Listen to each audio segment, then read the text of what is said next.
This is Street Knowledge with Chris Graham. Welcome to the podcast. Chris Graham and Rod Mullins, and we're going to do our weekly talk on NASCAR. And we have to talk about the weather, too. The weather, a factor for those of us in Virginia, the Carolinas, the home base of NASCAR. Now, fortunately for NASCAR, the race this weekend coming up is in Las Vegas, about as far away as you can be as far as Hurricane Florence is concerned. But, Rod, I thought I'd get your thoughts on this. First off, the race was the most recent race was in Indy, so I would assume the teams are already well on their way out west, out towards Vegas. But what's your sense? Is there anything in terms of impact on the teams themselves as far as Hurricane Florence impacting anything related to the NASCAR race this weekend? Well, a lot of Hurricane Florence is going to depend on how much rain has dropped around the Charlotte area and some of the portions of where some of the race teams have their their base locations.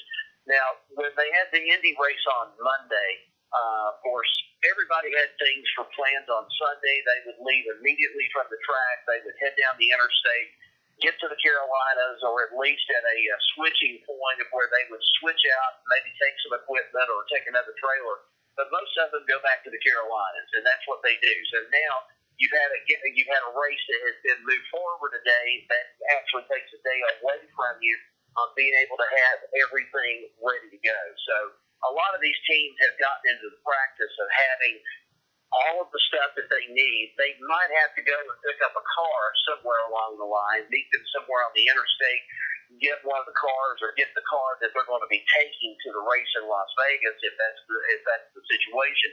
But in some ways it doesn't really impact the race shops as much down in the Carolinas from this Indianapolis thing that happened on Monday.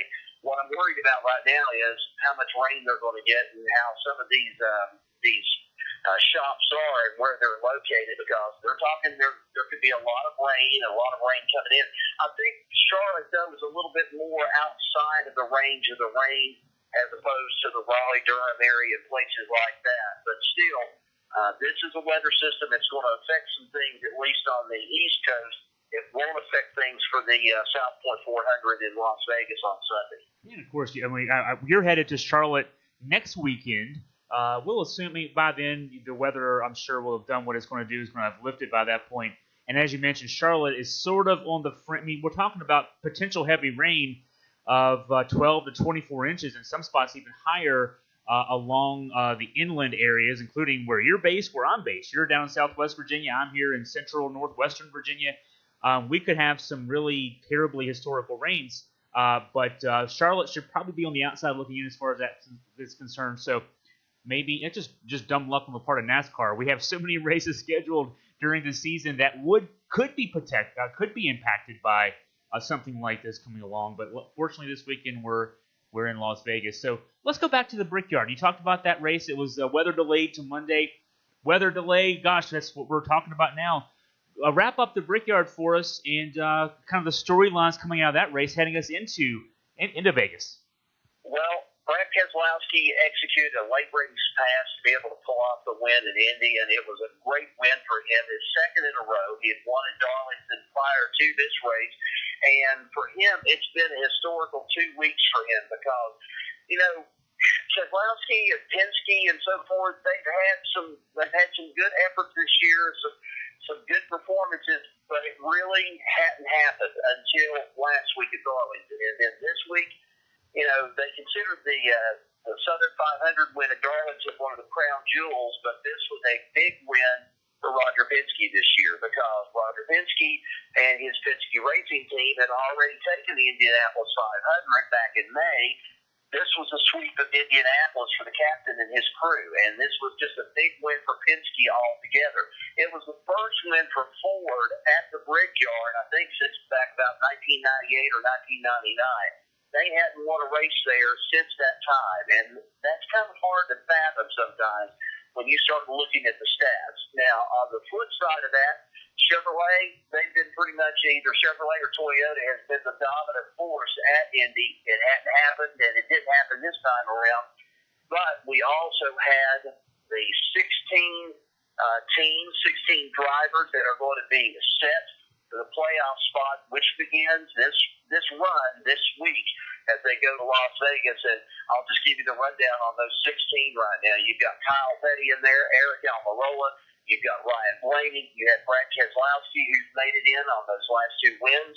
You also have Joey Logano, so both the Penske drivers are going to be in that. Kevin Harvick, you've got Clint Boyer, and then you also have Jimmy Johnson and Alex Bowman and Chase Elliott. So you have all 3 Hendrick drivers. You have right now all 3 of the Stewart Haas, I should say, you've got 4 of the Stewart Haas racing drivers in there with Almirola, Harvick, Boyer, and also with Kurt Busch. Then you also have Denny Hamlin, Kyle Busch, so that's Joe Gibbs racing right there, Martin Truex. Then you also have Kyle Larson with Chip Ganassi Racing, Eric Jones, who's also with Joe Gibbs, and then last but not least, our Daytona 500 winner, Austin Dillon. He's the lone representative out of Childress Racing.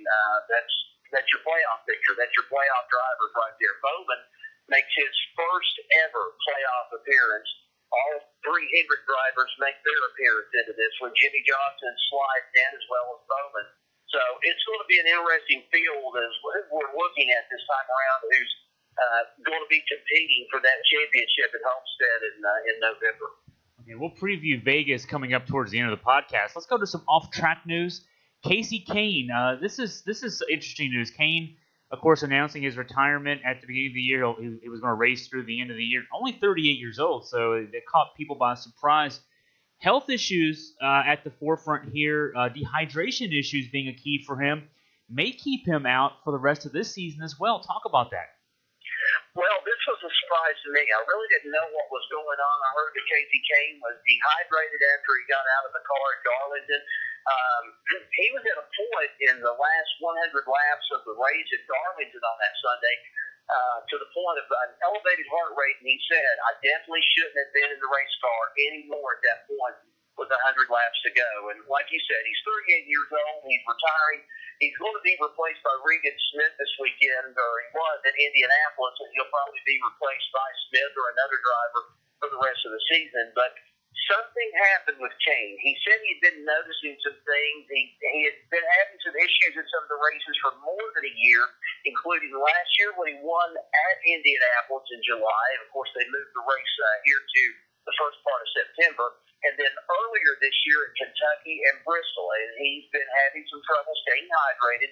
It contributed to his desire to want to retire out of it. But this was the kicker for me, Chris, more than anything else. He said, I just can't control the temperature of my body and my heart rate. And once it gets to that point, there's nothing I can do until I get out of the car. Now, I don't know if that has to do with a diabetic sort of situation with him because, you know, you got to be hydrated. It's a constant thing. If you're a diabetic, you want to drink all the time to kind of quench that thirst. Your heart rate's going because it's putting such a stress on the rest of your body. Nothing has been formally released here as of yet, but they pumped him full of 2 IVs, one in each arm after the Darlington race, and he said it was hard for him to keep his eyes open and to be able to see the last 100 laps of the race. That's a scary situation, and then also considering that Dale Earnhardt Jr. made an announcement here this past week that he estimated that he's had at least 20 or 25 concussions. So this is a scary thing when you hear about Earnhardt coming away with 20 or 25 concussions over the course of his lifetime from racing, that he's out of it now, but he's going to race at Richmond here in a couple of weeks. That'll be probably his last appearance. But here Kahne is with the last 100 laps of this race, and he's doing everything in his power to keep his eyes open. That was almost a wreck or a threat waiting to happen out on the track. Hopefully he'll get something done, or they'll find out what's going on with Kasey Kahne. He's going to move more into the role of a car owner, but it's going to be in the sprint car series more so than it's going to be in NASCAR. But he's concerned about it now, and I think that's what it takes sometimes for a driver, or for that matter, a person, when you're faced with some kind of life-threatening injury problem, something like that. Something or certain things wake you up to it, and I think that's what's woke Kasey Kahne up to the fact of, if I keep this up, I'm not going to be around much longer. Yeah, it's a shame. I mean, a talented racer like Kasey Kahne, and we as fans take for granted the health of the NASCAR drivers. But it's an important thing. Obviously, you can't take for granted. Let's talk about some talk about off-track news. This is actually track news in a sense. A historic NASCAR track maybe experiencing a rebirth. Talk to us about Rockingham and what's going on there. Oh, I love Rockingham. I've never been to the track, but every time that I used to watch the races from Rockingham, you always had a thriller on hand there at the races there at the Rockingham Speedway. Well, they have had some owners. A couple of weeks ago, I saw actually some photos of some deserted tracks, and Rockingham was one of them. North Wilkesboro was another one. And I was hoping, I said, Rockingham's pretty up to date. It's a kind of a modern track, so to speak. I really wish somebody would get a hold of it. And Andy Hillenberg had tried it at one time. He had tried to keep it open for a time being, but he just couldn't do it. So now Dan Lovenheim, who is a majority owner of Rockingham Properties, confirmed on Saturday that racing is going to come back, or at least be a integral part of Rockingham Speedway, which now is going to be known as the Rock Entertainment Complex. And he has already made some overtures to NASCAR about trying to get NASCAR back to Rockingham, and I think that would be just one of the most ideal things that they could go and do is get this track back to life and have it as one of those original tracks that they used to have on the circuit so many years ago. But again, Chris, that's going to open up the door. Somebody may have to give up a race date along the way, and I don't know if they're going to give up a race date in one of the larger metropolitan areas. I don't think that they'll do that. They'll probably hold on to that. So then you start looking, where are you going to go with some of the smaller tracks? Would it be a Bristol? Would it be a Martinsville? Would it be someone else along the line? Would Kentucky give up something and go back to just having, maybe having a race every so often? I don't know. So at least the folks have moved forward with trying to go and do something, and they're going to model it on a model from the Electric Daisy Carnival in Las Vegas, which was also built around an old speedway. I'm not familiar with that, but it sounds like it's got a possibility. They're wanting to bring in carnival rides and have just a total family fun experience for the people that come to Rockingham. That's a good point. NASCAR schedules are a zero-sum game. If you add a race at one venue, you got to take it away from somewhere else. So what could be good news for Rockingham coming down the line could be bad news for someone else. We hope not for one of our favorite tracks like Bristol, for example. So more off-track news. Go Fast Racing is going to lose one of its drivers. Talk about that news. Matt DiBenedetto, he has no new job lined up for the next season. Right now, they're parting ways after being together 2 years. He laughed on Saturday telling some people up in Indianapolis, he said, about being crazy to do such a thing, about leaving. He said, well, if he's going to drive, maybe I'll get back into a car. I don't know, but right now he's referring to the examples of, I guess, when it comes to driving of Alex Bowman, Ryan Preece, and Ross Chastain. Chastain's looking possibly at getting a cup ride before it's over with. Bowman, of course, landed his full-time ride after some subbing in there for Dale Jr. there at one point. But, Chastain really impressed a lot of people in the Chip Ganassi car here a couple of weeks ago. So Benedetto was hoping he's going to try to get back in on at least a different level, or maybe get into a car that's going to be, I guess, more to his liking than what he's had to deal with. And this is one of the things that you have to face if you're a driver and you're trying to make it into the world of racing. You're going to go with a team that's either poorly funded, or you're going to go with a team that is wealthy funded, and how they are provided the opportunities. And Benedetto, in this case, he ended up getting with a team that has to struggle each and every week to be able to make it out onto the track. And I think he demonstrated he's a pretty good driver too. It's just he's going to have to land at a different place now in order for him to be able to be successful. And we can't forget either, Jamie McMurray won't be back next year with Chip Ganassi Racing. That's already been announced.